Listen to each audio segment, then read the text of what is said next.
Thank you. I'd like to echo Julie in saying a very warm welcome to Richard. I was thinking about what I might talk about with you tonight, and I came across a description of a conversation you were part of in 1969 in America with Hans Hacke and Robert Smithson and various other luminaries. And each of them was asked to talk about their work, and they expounded at length about their ideas. And it came to you, Richard, and you said, "My work is at the front of the museum." And that was it.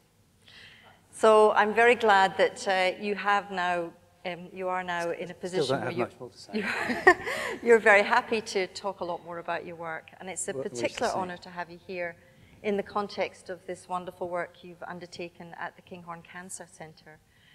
Last time I saw you, some 18 months ago, you were here to install it.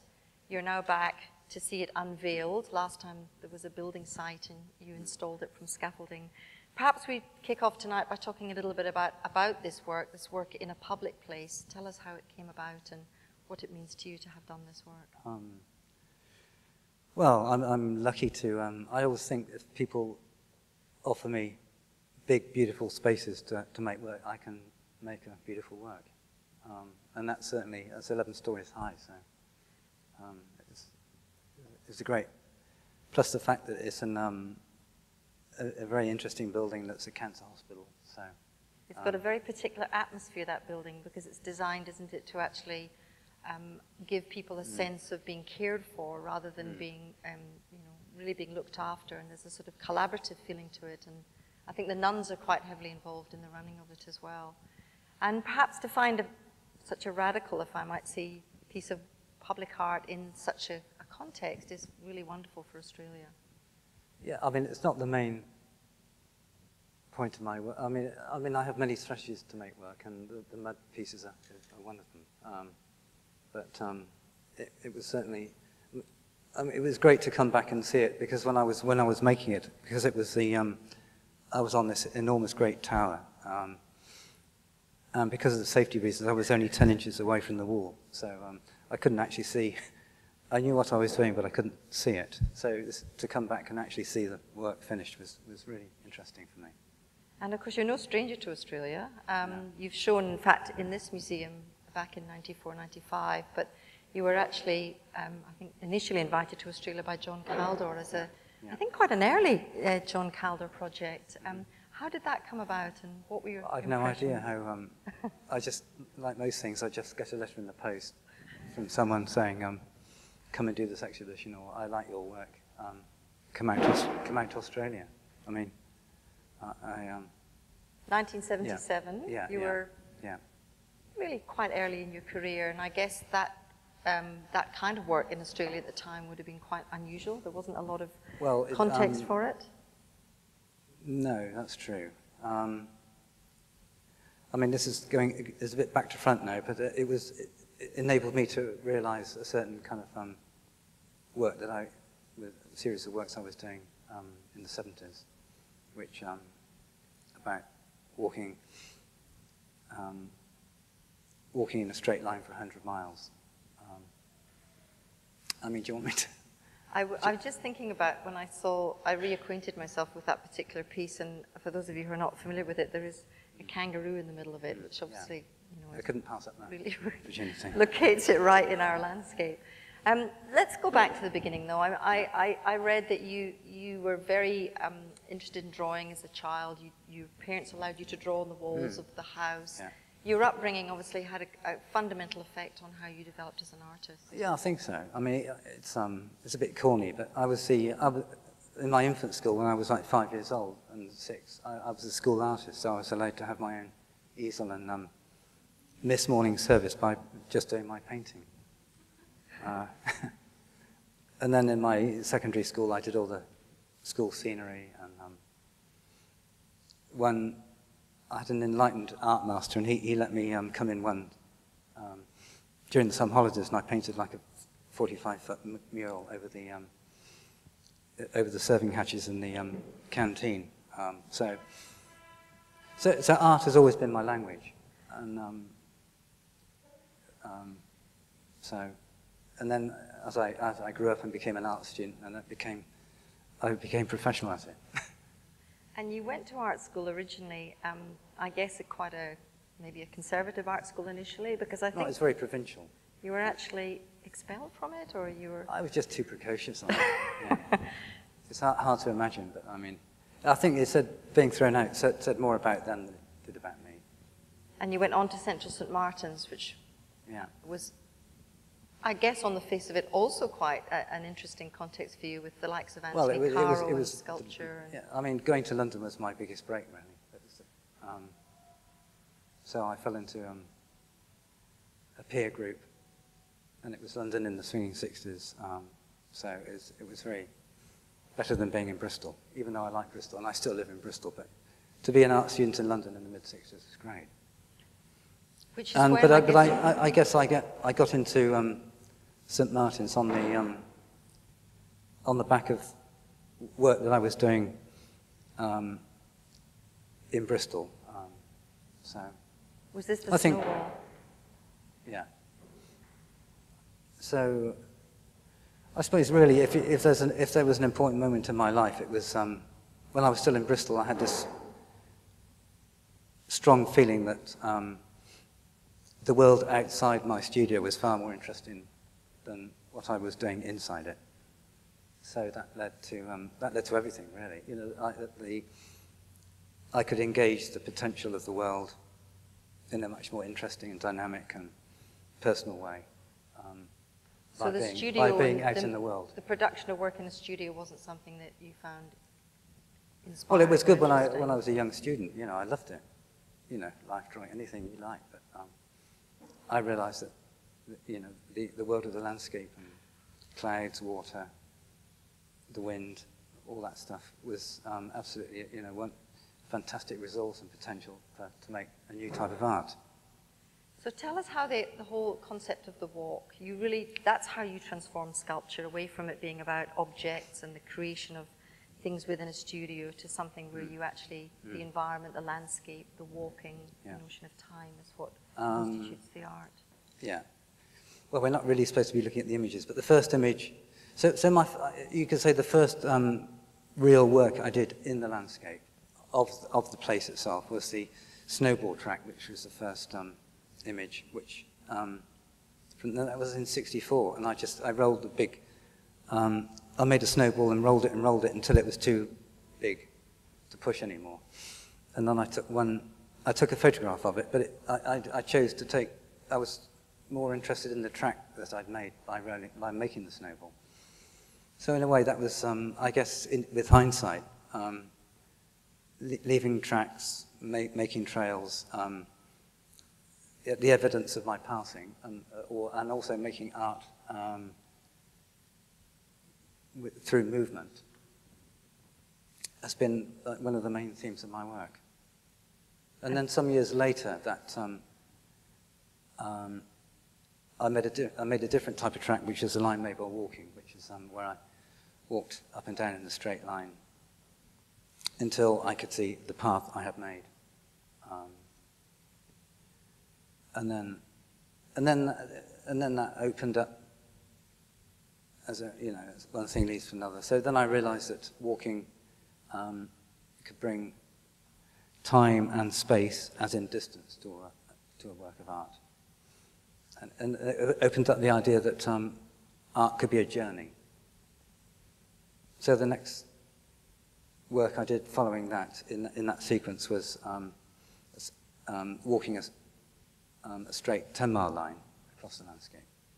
So it went from that line in the field to a straight 10-mile line, which was so the line made by walking was recorded by a photograph, and the straight 10-mile line was drawn on a map. So I realized I could use maps as well to describe what I had done. And then that slightly, while I'm talking about still talking in straight lines, it brings me to coming to Australia, because in the 70s I had the idea to walk in straight lines for exactly 100 miles. And the idea was to walk in different landscapes around the world in a straight line for exactly up and down it for exactly 100 miles. So the first one was in on the boggy, wet hills of Western Ireland. And then I think the second one was actually here in Australia. So when John invited me, it was an ideal opportunity to do the 100 miles in a classic sort of Australian landscape. So I got on the train in Sydney and got off, and I got off at Broken Hill. Well, when I saw the landscape that I thought was like typical Australian, little dotted eucalyptus trees, all that stuff. So I wanted to do the 100 miles in sort of classic different landscapes of the world. So the next one I did, I went to the high plains in Alberta. So it was 100-mile walking on a complete sea of grass. And then the next one I did was in a bamboo forest in Japan. So I could say that the coming to Australia was also part of that series. Very private activity in some ways, but you're obviously... Well, most art is, I think. Well, the walking. Yeah. Your concern, obviously, in the end, is to make it public, which is where the role of photography comes in. Yes, I think great. Yeah, I mean the whole point of being an artist is to communicate. And so if I didn't have a camera,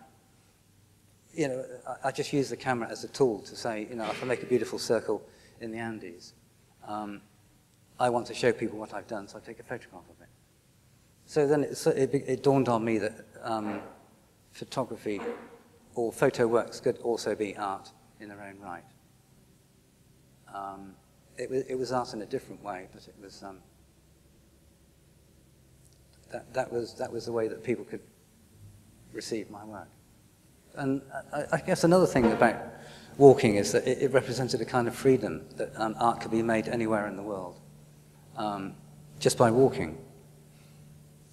So I was able to go to many different landscapes in the world, and also to find places to make sculpture, which is, I think, some of these. The first slides were. So I could be in locations, as you say, on my own, with a rucksack and a tent, in great places around the world. So the walking was fantastically liberating in a way, without having to carry anything or do anything. And you made the work in the landscape in response to it, or did you? Yeah. How much planning do you? No, sometimes no planning at all. No, it's not really. My work is very intuitive, and if I have an idea to go to a place, I'll just go there for almost no reason at all. But then things happen by chance anyway. It's impossible not to find interesting places anywhere. So the Line Main Bay walking was in '67, and then in '69 I went to Africa for the first time and made a sculpture on the top of Kilimanjaro. Is that when you wrote to the newspapers to tell people that you'd done it? Yeah, I thought it was interesting. It was probably the highest sculpture in the world at the time, but it's a very different art world then, so it wasn't really interesting. Didn't cause any controversy? No, not at all. No, in those days, art was complete. I was sort of very underground.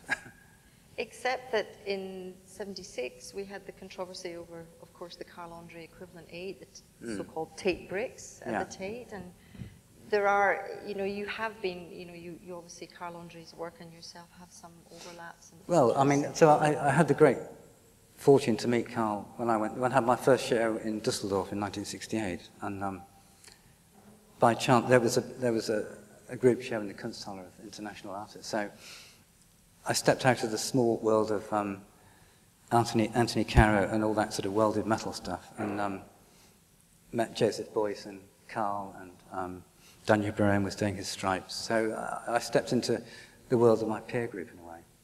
So I feel I belong.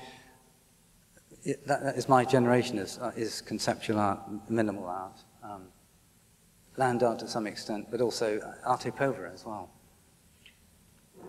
And Carl was he was a big supporter of my work, because I I had in my pocket, I had some photographs of the work that I've been doing in the English landscape, and like the daisies or the lime by walking. And so he kind of like spread the word. So the first people to support my work were fellow artists. And you showed first internationally, in other words, out of Britain, as you say, you went to Düsseldorf. Yeah, I had to leave London to. So after I'd done my first show in Düsseldorf, I was a young artist. I had no history, I had nothing to do. So Conrad, who's the gallerist, he said, "Well, there's this festival down in Italy. Why don't you get on a train and just check it out?" So and it turned out to be quite a famous the Amalfi Festival of Arte Povera, which is that generation of Italian artists. So that was kind of interesting. It was almost like sort of joining a circus, you know, from running away to the circus. Yeah, in a way, yeah. With people like and again, Panoni. it was a small art world, and everyone was very friendly, and it was great. And how did you decide to make those walks, you know, those kind of more exotic areas where you went to? Do you just decide it's an interesting place to visit, No, or is I it mean, a piece of landscape? I started making, one of the first works I made in the landscape was just in my neighbour's back garden. But then a few years, so it just gradually expanded around. I didn't have one big idea to think, okay, I'm going to go out and go all around the world, but it was just a sort of incremental, you know, when it just happened gradually, bit by bit, that I went further afield. And in those days, it was, it's like international travel is completely, it's part of our culture now, but it was, any young artist with no money could just get on the plane and go anywhere. So I just made use of that. You've talked about the context of other artists. You did take part in a really important show in 1969, I think, Harold Zeman's When Attitudes Become Form, with your text work, which was that was the first text work, yeah. I made, as you say, it was a big international show of like avant-garde art, really. So I decided to make a walk in the Alps as my work, and represented it as just a very short text work on the wall saying a walking tour in the Berner Oberland. So that, strangely enough, that is my first text work. So that was, so I realized that another way to put my, you know, show people what I'd done or tell people what I'd done was to use words. So that's how the text works came about. But the words always have a very strong visual sense to them. There's a beautiful sort of aesthetics to the text. Yeah, I mean, it's art in a different way. It's just that art, I can make a sculpture using stones, and I can make a work of art using words as well. I mean, they're completely equal and complementary. I don't see any. Certain art can, I can put a stone on the floor, I can use words, I can take a photograph. Many ways to make art, and many ways to put art in the world. And when you, in some of the walks, became more, I guess, more structured, or with words describing what you did, you know, walking for a certain number of hours or stopping for a certain amount of time. Yeah. Is that something that came over time? Those more well, everything comes over time. It's not, you just go from one work to the next. And so I realized that I could sort of make, I can make a sculpture, but it could be a narrative of a sculpture.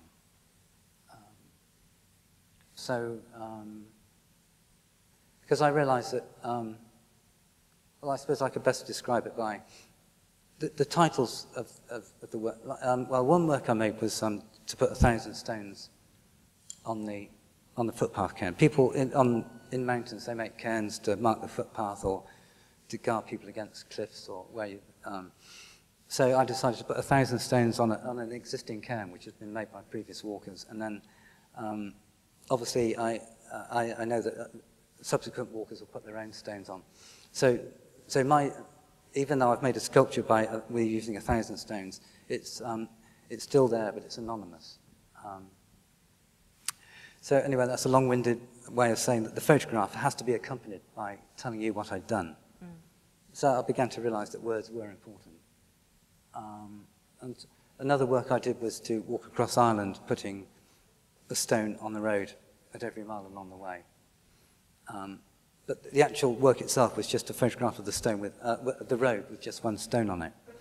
But it had to be accompanied by the story, the story of what I've just told you. So the text works came out of the captions in a way, in some way.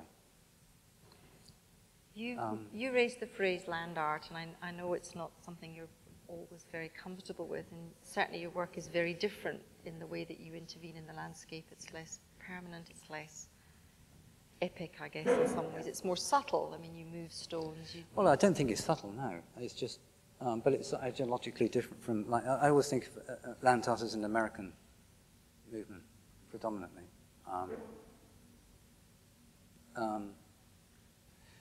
But I'm not interested in making monuments, so I got it. Whereas the American artists, you know, they had to buy the land. It was all about ownership and having a lot of money to use big earth-moving machinery. So I think my work was much more like about a philosophy of being in the world.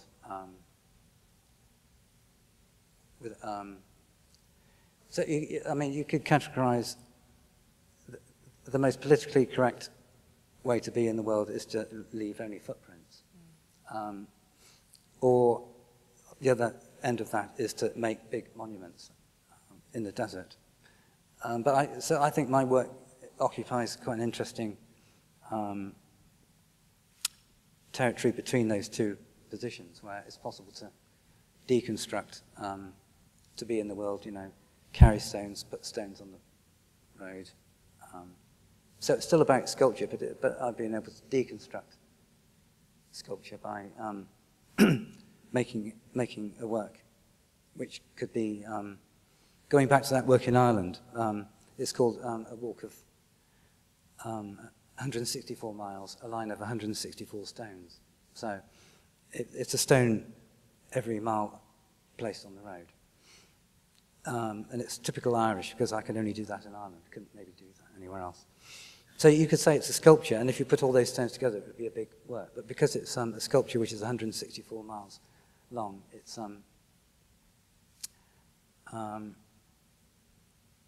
but those stones are they're still out there in the world, but they're just not recognized. People would not know that they were part of a work of mine.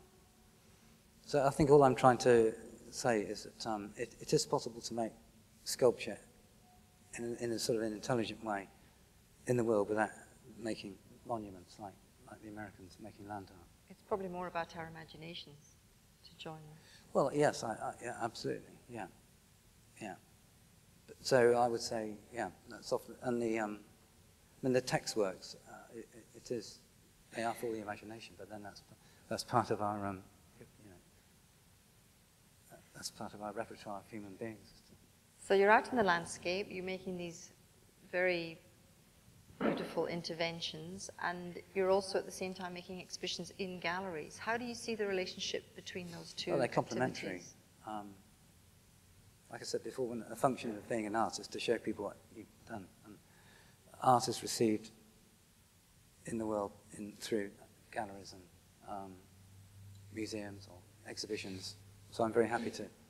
But it's also, you know, I've been interested in making books or postcards. So there's all these different levels of the way that art can be in the world, and I've tried to use all of them. I think if I'd only made art out in the landscape and no one could ever see what I'd done, that might have been a form of escapism. But so I do have a big interest in bringing my work into a gallery and making sculpture sometimes, or making mud works, so people have can see the reality of like materials and water or something. Can we talk a little bit about another major exhibition you took part in Paris, Magicien de la Terre, in 1978, I think, or 9. Anyway. I think it's a 25th anniversary coming up this year. Hugely controversial, fascinating. Well, it wasn't controversial for me, but yes, I remember it. I was at the opening, and I remember seeing your work in the context of you know, Aboriginal art, for example, the artists from Yuendamu and so on. it wasn't controversial for you, but clearly it was, and looking back on it, of course, it was a milestone in a way in terms of looking outside the very narrow confines of Europe and North America. Yeah. How did you respond to being I think it's one of the few great curatorial ideas in the art world was that exhibition, which was, the idea was to present that, to show that we lived in a world of parallel cultures. You know, we live in this, we live in the bubble of like Western art, you know, Western avant-garde art, but of course there's all these other parallel cultures going on at the same time all around the world. So this was the first exhibition to make that point. So I can say it was really exciting to, you know, in my space I was, there was like Aborigines doing a great big ground work in front of my red mud wall, and there was like Navajo Indians making sand paintings a little further down, and then Tibetan monks making a mandala. So it was just, it was an amazing experience to actually be making that show with all these other artists from around the world. And I think one thing I liked about it was that I did notice that so much art is still made, you know, on the floor with natural materials, with handmade, which is not so true in the modern art, in our Western art world.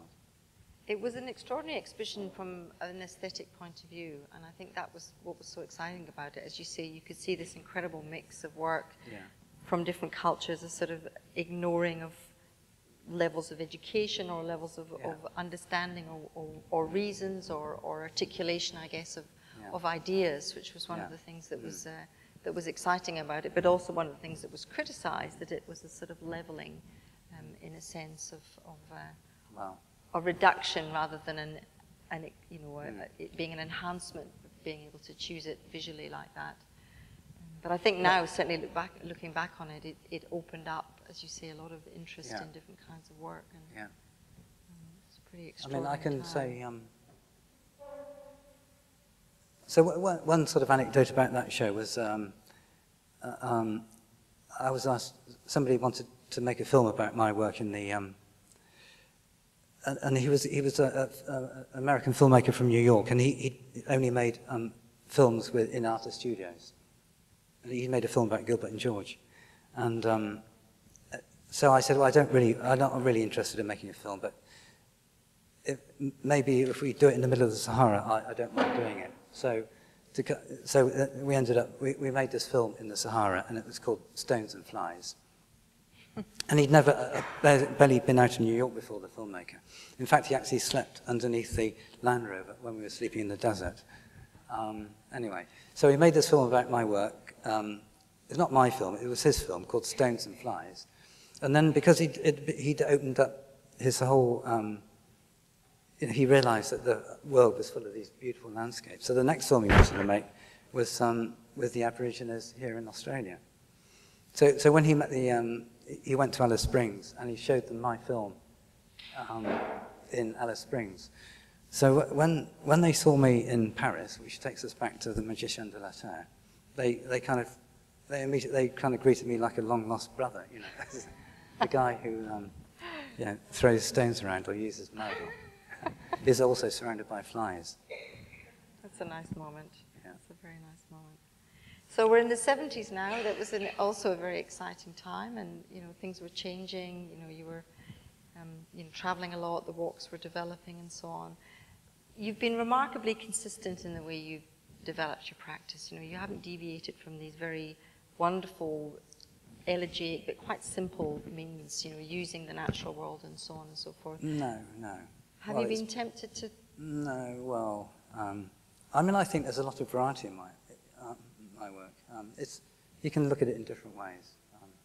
I mean, I think my work is quite inclusive, and I have many different strategies, as we were talking about, for making the work. But I'm still making circles. I mean, it's hard to beat that as a powerful sort of archetypal idea. Really, it's a Platonic idea. It's, you know, a circle is a sort of perfect human idea which can be used in many different ways. It struck me. But also, it's like somebody said to, like Johnny Cash, if we're talking about music, so that Johnny Cash, he always sounds like Johnny Cash, and the group always sounds. And one of his groups said, well, we sound like the way we do because that's the only way we can play. And I think there's a lot to be said for that. You know. I was thinking when I looking through the work, the term abstract comes up a lot. You know, that you describe the work as being abstract, but in fact, there's also a strong sense of you, the artist. You're never actually present, but there is a sense of you being there. There's even some photographs where I think the rucksack is there. In Evidence, the walk. And even the references in some of the text works where you describe lunch, you know, what you ate as part of the text. And every so often these kind of glimpses appear of you. Is there's a portrait and an autobiography going on here? Well, yes, it is. I mean, my work is a metaphor of me being in the world and not anyone else. So it's how many days it takes me to walk across Spain and no one else. So in some ways, I'm not remotely interested in figurative art, but I am the figure that makes my work. So it's about my footprints. It's about the energy that I have to lift stones or roll stones on a mountaintop or wherever. It's my fingerprints. It's my hand marks that make the mud works. So it's actually my physical engagement with the world, which is what I enjoy. You know, I mean, what's not to like? It'd be really boring if other people made my work. So you know, it's a great pleasure to make my work. You know, it's a sort of celebration of what I like doing. You were talking earlier about the Americans and the land art and how different it is for you. Is that something also to do with you growing up in Dartmoor and the influence of that particular landscape? Well, we're all products of our childhood and the time we were born and everything. And I happen to be born in Bristol, which has the second highest tides in the world. So as a kid, I was always fascinated by this river that it was sometimes full and sometimes empty, with enormous great mud banks and cliffs and a gorge, you know, with caves in it. So I grew up, you know, rock climbing and going down caves. Water is a theme within your work. I mean, we saw the wonderful images from the new piece at the Kinghorn Centre of like a waterfall. And I think you did an early work where you were, was it dropping pieces of coral off a boat into the sea? Or? Yes, yeah. Very early piece of this. Well, I would say, you know, there's so many themes in my work. You can say they've got circles, or I've got stones, but definitely water is a big theme in my work. Absolutely. Yeah. Complementary to stones, I would say. And in some of the landscapes, the punctuation with the lakes, the way that you move through the landscape and the water defines it as well. Well, one of my a walk I like quite a lot was I walked across England and I took water from one river and poured it into the next river I crossed. And so it was like going from river to river, pouring water from one river to the next. Have you got a favourite walk? So sometimes I carry stones and sometimes I carry water. Yeah. Is there a favourite walk? Is there one that... No, not really. A piece of the landscape or...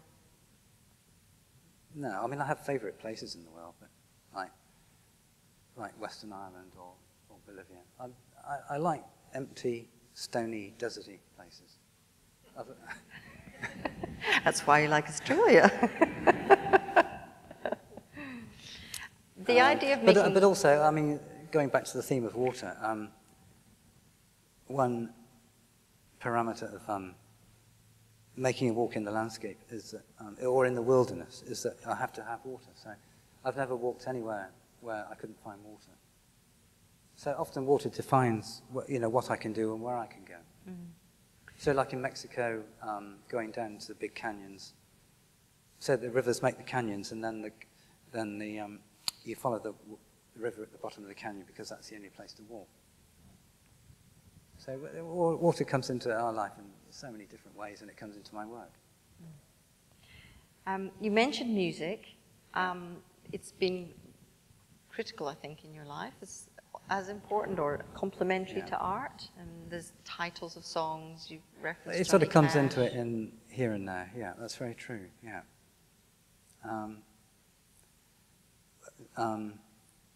So in the 70s, when I was asked to do a lecture, I would say, well, for in art schools, and I'd say, well, I don't really want to talk about my work. But what I did was I got 25 slides of my work, and then I put each slide to one piece of music, so the students had to look at the image for quite a long time for the duration of that one piece of music. So it was like an entertainment. And it was always quite emotional, because I used like Irish tin whistle music or reggae music, because I came from Bristol and surrounded by Jamaican reggae, or some Bob Dylan, Johnny Cash, Big River or something. So it was just, I couldn't really do it now, because that was, people took it so seriously, too seriously. They try and look for symbolism in it. And then we have world music now, so it's like, it's not. So they've tried to relate the music to the image. Yeah, yeah. But having said that, so the last walk I did on Dartmoor in England was, it was called With No Direction Known Like a Rolling Stone, which is a great line from Bob Dylan. And the idea of the walk was like about aimlessness or chance. So I'm still using bits of Bob Dylan. I think one of the things I love is when you started introducing the notation for the wind, because it's such a simple sign, but such an evocative way of giving the sense of being in that landscape. Well, it's another part of the world we live in, yeah. And, so it's usable. I mean, it is in my work anyway. I mean, I guess for me, having grown up also in a windswept landscape of Scotland, it's very evocative. Yes, and also if you're doing a long walk, sometimes wind is a big feature. Yes. So indeed. I use what's there. Do you get lost? I mean, do you know? No, I've never got. You've never got seriously lost?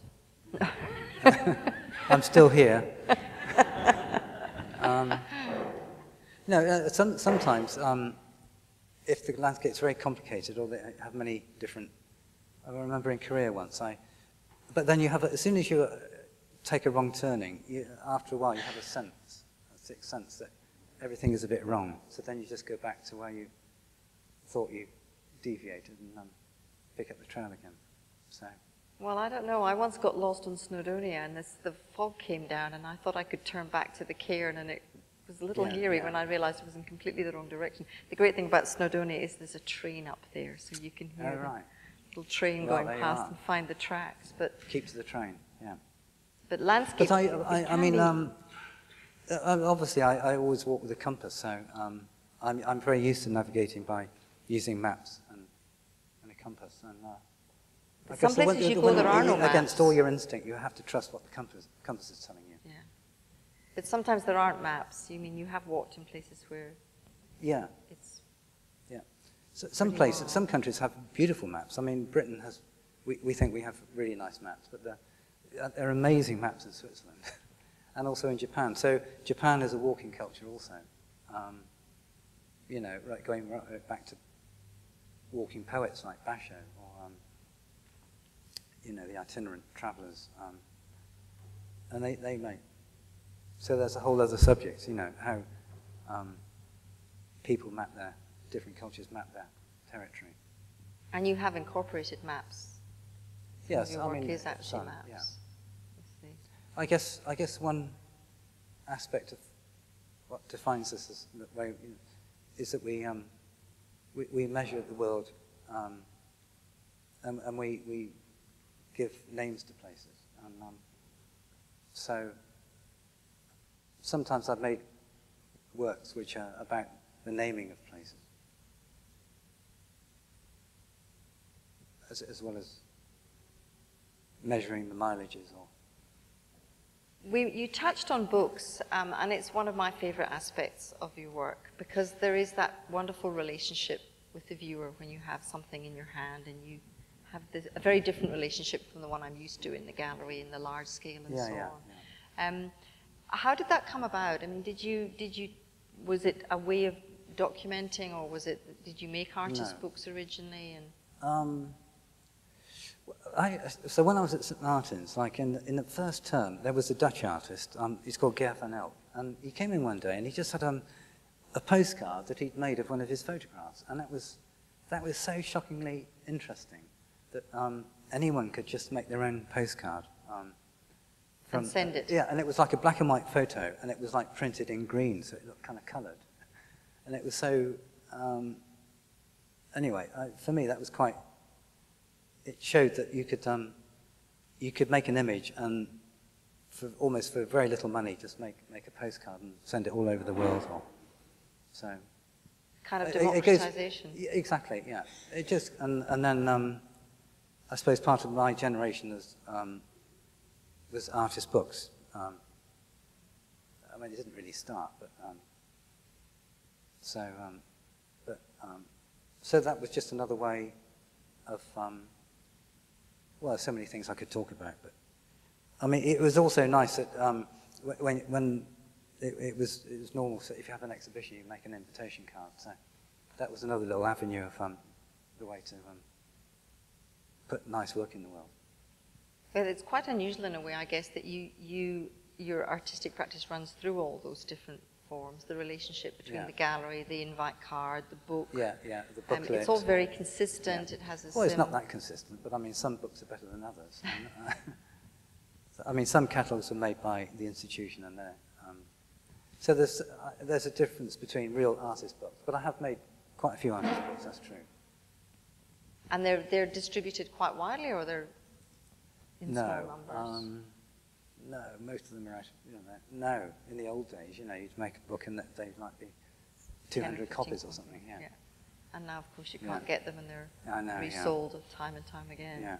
I mean, was there a sense of you doing things deliberately in that kind of low-key way rather than the high production values of a big book? No, I didn't have any you just like doing ideological reasons for doing anything, really. I just, whatever. I just did what I liked doing, and I'm not a political animal. I'm an artist animal, so it wasn't anything to do with democratizing anything, or it was just whatever.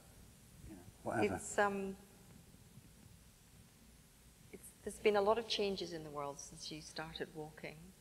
Environmental change, or consciousness, I guess, of environmental changes. That's very true. Yeah, I mean, green politics didn't really exist, in the mid-60s.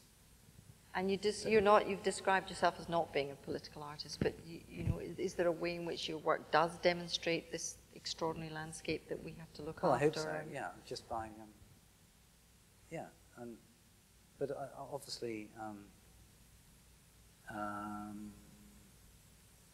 I suppose I feel I know more now, so I'm much more responsible. I mean, just for example, I'm very aware that if I make a sculpture, and I think that maybe it might be, it's not that remote, and maybe people might come to that mountaintop, I will put the stones down again, so that I leave the place as I found it. Mostly my work is it disappears anyway, so it's not really about putting my mark on the land in a permanent way or trying to take possession of it. It's really just a sculpture could be like the Daisies or something. It's just a celebration of a certain particular idea in that particular place. And a particular moment in time. Yeah, very. Yeah. We were talking about permanence earlier because I was asking you about the work at the Kinghorn Centre because of the clay, whether it was how fragile it was. No, it's not fragile at all. No.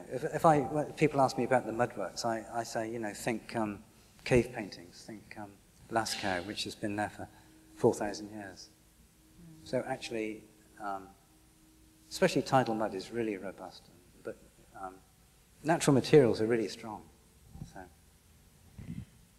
We've seen a lot of changes in. You don't drive, correct? Yes, I do. Drive? Of course I drive. You do drive? I passed my test 5 years ago. Right. Okay. I was going to say I thought it was quite recent. No. Because you are known for cycling. Well, I've cycled all my life. Yeah. But also, I'm also part of a hitchhiking generation. So in 1971, I'm quite interested in country music, so I went to Nashville, and then I hitchhiked across America on Route 66 to San Francisco. So quite often I would, so that I'm also part of all that history as well. And then when I did the 100-mile walk on the prairie, I hitchhiked up to like Manitoba and all those places. Up to Hudson Bay as well. One thing I wanted to ask you about was that you showed with Donald Judd, I think, was it Iceland? No, that was oh yes, Donald Judd. Sorry. And yes. he bought the piece and took it to Marfa and placed it in the Shinati Foundation. Yeah. Did you install it? No. We had I had a 3-man show in Reykjavik with an Icelandic artist, Donald Judd, and me, in a small little gallery, very charming gallery, very nice people up there. So the work went from Iceland to Marfa. Completely by chance. The Icelandic artist, his birthday was on June the 1st, mine was on June the 2nd, and Judd's birthday was on June the 3rd. So you were all showing in daylight, presumably, all night. Yeah. No, it was, yeah. So cycling, last time you and I spoke, you were preparing for a big cycling event, which for the Olympics. Oh, right, yeah. And you had an amazing commission, which I don't think was particularly widely known, but you having told me about it, we watched avidly to see how this would manifest itself. Are you talking about on the road? The Box Hill, yeah. Well, so I did one of my water drawings with a watering can down the middle of the road for the cycle race for the Olympics. And that wouldn't have been very permanent. Yes, it is actually, because I had to.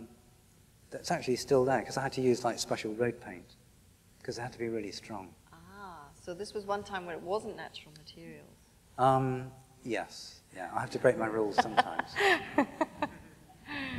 Well, maybe we should offer some questions if anybody's interested. Oh, we have a very eager hand here. Could we have a microphone down the front here? Thank you for your talk, Richard. I've been fascinated with all the different places that you walk and of all the beautiful scenery that you would have walked through and passed and left behind. What makes you stop and decide this is the site? What is it that I don't even think about it. You know, I'm in a beautiful place of going through mountains, and the place chooses itself really, and also the place sort of dictates what I do. So some places are best for making a circle, or some places are best for that's Antarctica. So it was very appropriate for the snow shovel I had to make the pitch for the tent.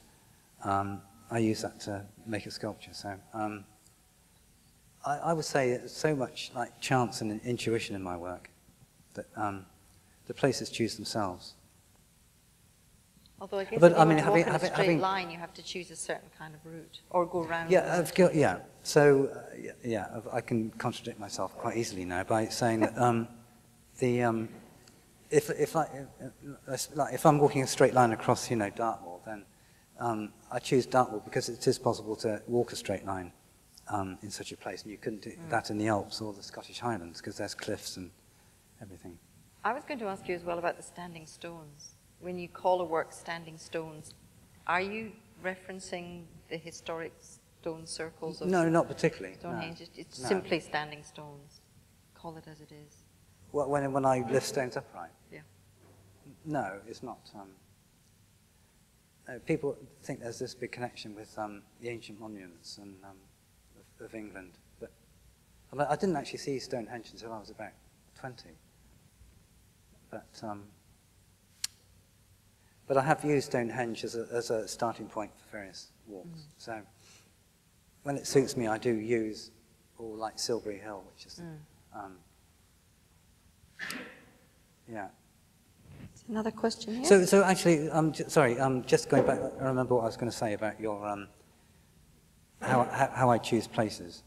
The daisies the crossing the daisies is a good example where I had a very particular idea to impose my own man-made image onto the natural pattern of the landscape. So then I specifically looked around for a place in my local locality which enabled me to make that idea, do it well. And it happened to be summer, and there were daisies on that place. So.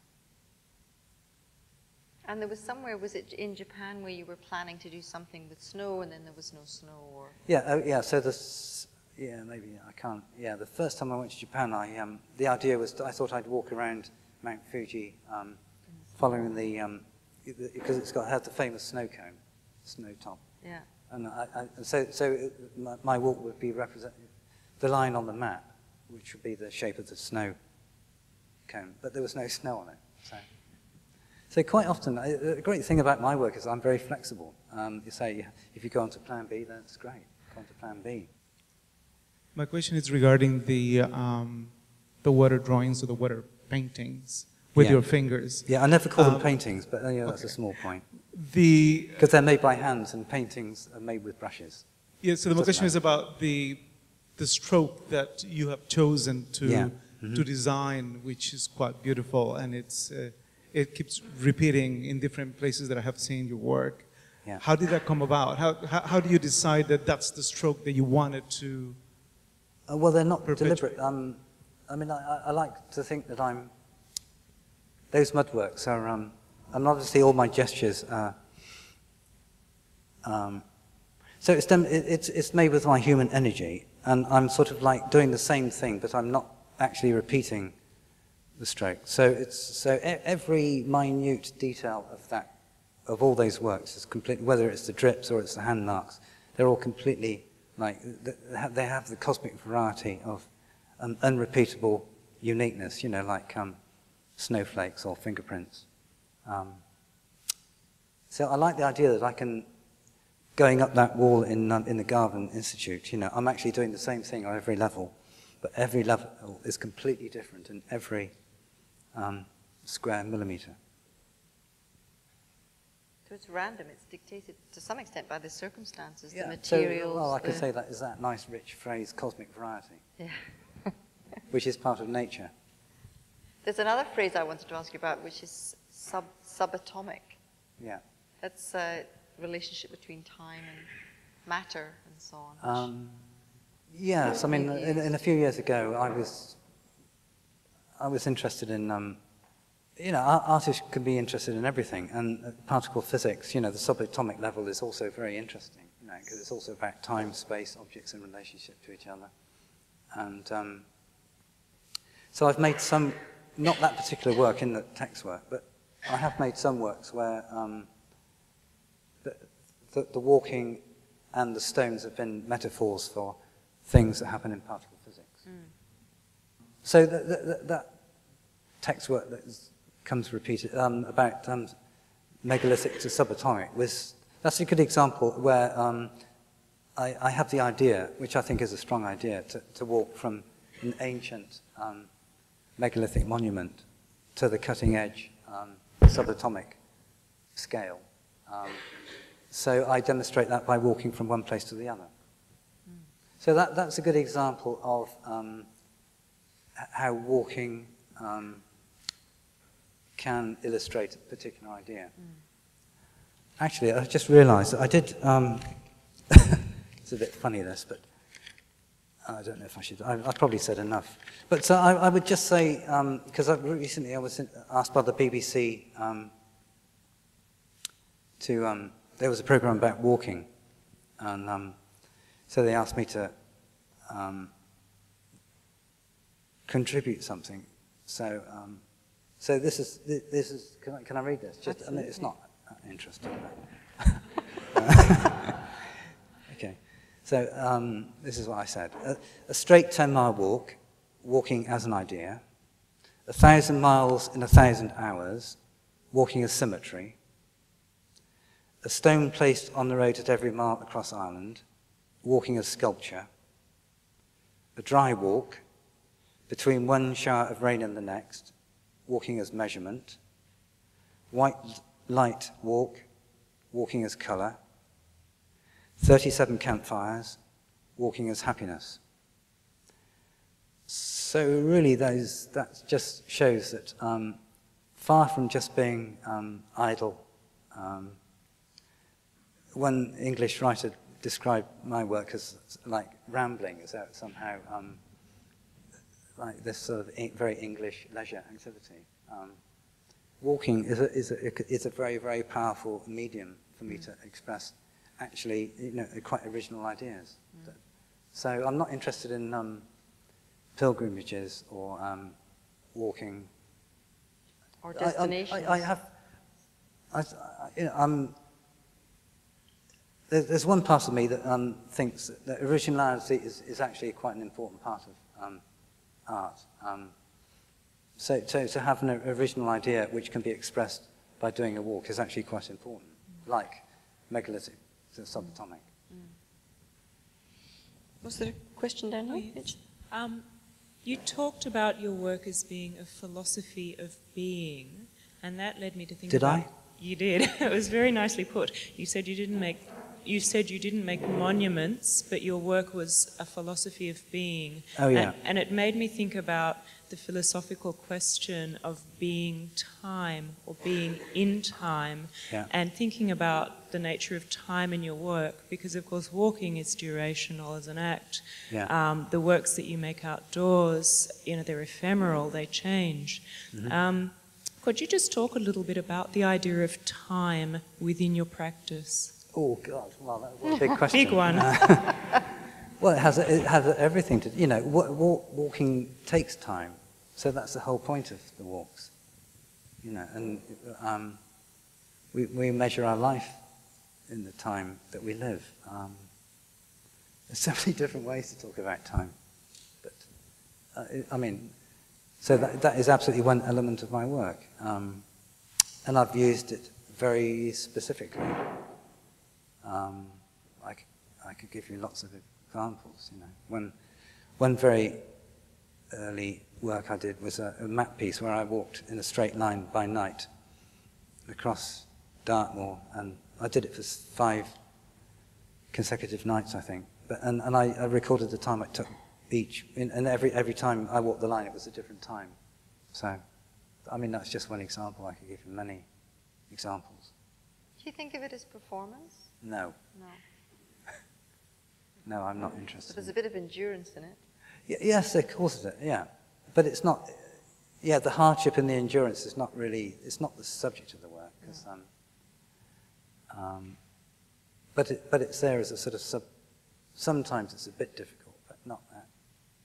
So, sometimes it does take commitment to walk, 600 miles or so. So one thing I like, I think there was a work, one of these text works was hours, miles. So I like the idea that I can walk for 24 hours, which is quite arduous, and then I invert that and walk, and then I walk for 24 hours, and it comes out to walk. It was like 82 miles, and then I walk for 82 hours in. So one half of the work is like very difficult, but the other half is like very easy.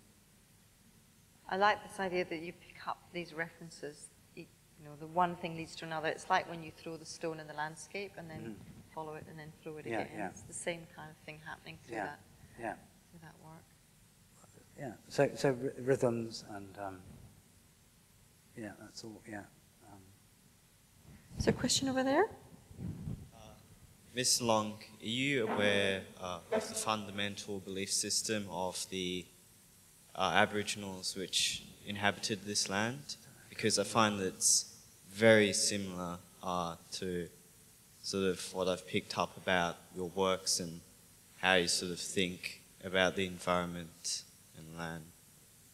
No, that's a very interesting question. And it comes back to the magicians of the earth. It's really, okay, so everyone has hands, and Aborigines have used handprints in their way. And as a modern avant-garde Western artist, I use my hands to make my handprints. The cave painters of Lascaux in France use their hands to make the cave paintings. So handprints don't belong to anyone. You know, they are a completely universal form that can be used in many cultures throughout history. So I think it's so I think that I feel very close to a lot of Aboriginal work, because it's a very loaded word, but there's a lot of the primitive in me, and maybe it's a difficult word to use, but I feel very close to primitive mark making. But one also has to say that indigenous cultures make their work from a completely different point of view than I'm making my work. So even though a handprint is a handprint, and the work often looks the same, but it's made for completely different cultural reasons. I mean, what I would say possibly is you could say that most Western artists are individualists, and I make my art for my own reasons. And Aborigine makes his sand drawings, or his what he or her does, art paintings, whatever, made from, it's part of a cultural tradition which is completely different. It's like the people who made Stonehenge made, they made it in a culture which was probably not an art culture, which was maybe a religious culture or something. But certainly your acknowledgement, your relationship with the landscape is, I would suggest, similar in some ways, because it isn't about ownership. It isn't about imposing on the land. It is about working with the land and being part of it and respecting it, I guess, which I think was maybe part of your question. I've made my own song lines. You've made song lines. My own song lines as a modern artist. But they happen to be straight. or in circles, going nowhere. I guess the other cultural reference would be the walking meditation of the Buddhists. And I'm wondering whether, you walk these long distances alone through the landscape. I guess maybe it does become a form of meditation for you. Yes, it can be. It's very calming. It's better than modern life sometimes. Yeah, it's very much so. It's very therapeutic and calming and meditative. But also, it's a great... one can live in the moment. So that's important. If you get into a walk, everything drops away a bit. And you don't have the cares of the world. We all have to deal with the cares of the world, but it does give you a different relationship to the passing of time, too. Yes. Because in a way, you're operating in a different sphere. And life becomes very simple. You've got to have a certain number of miles to walk every day, and you know that you're going to camp, but you don't know where you're going to camp. So you have the whole pleasure of just life becomes very simple. You walk, you eat, and you sleep. You have done walks occasionally with other people, in particular, obviously, Hamish Fulton, fellow artist. Yeah. Presumably that's a very different kind of experience when you're sharing it with someone. Not really, no, because we both, it's just the two of us. But it's a little bit different. But I would say that the walks I've done with Hamish, there's a certain, once in a while, I mean, you have the combined courage, or the combined things you can do as two people is very different than one person could do on their own. So you can take more, you can go further. Well, most mountaineers, they go in teams, and that's the whole point of expeditions, is that, the combined efforts of many people can achieve, great things. So I'm not really I'm not a very competitive person, so in general I prefer to walk alone, and it's a great luxury to be on my own. Where's the next trip? Not that I'm antisocial, I'm not actually by nature a loner, but to make my art on my own is great. Is there another trip planned? Do you have a walk? Yeah, I have a walk. I want to do a long walk in Spain, which I can't. I hate to talk. I don't feel justified in talking about something I haven't done. So leave it at that. Wait and see. Yeah. Anybody else? What's the longest walk you've ever done? I think it was about 1,000 300. I can't remember. And it was from like what, Land's End to John O'Groats. And it took you how long? I think 33 days. Yeah. So on a road walk, I usually walk about between 30 and 35 miles a day. So road walking is completely different from walking in mountains.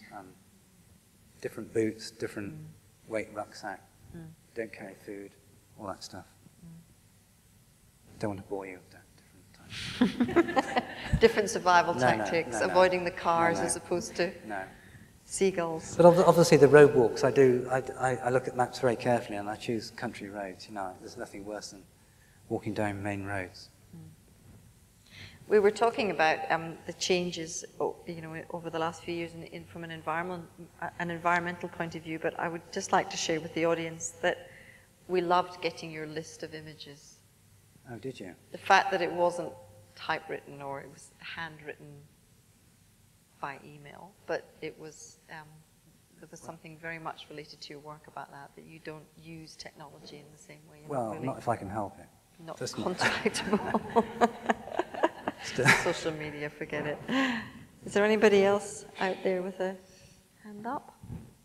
What are the main influences and context behind the use of circles in your works?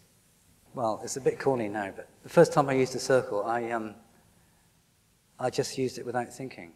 It seemed like a good idea at the time. So I go back to this intuitive thing.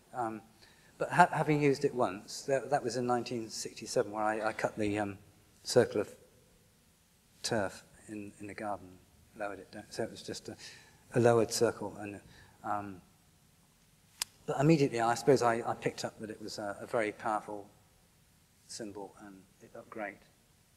But they don't have any symbolic meaning for me, if that's what you're also asking. I'm not into. Mainly, they look great. They do. Another point about my work is it's whatever is the easiest to do. So sometimes it's easier to make a circle in a place, or other places it's easier to make a straight line because it's you have a big there's something on the horizon that you can point to, or you can line things up. So so practicality is also a very important part of my thinking. Nothing fancy.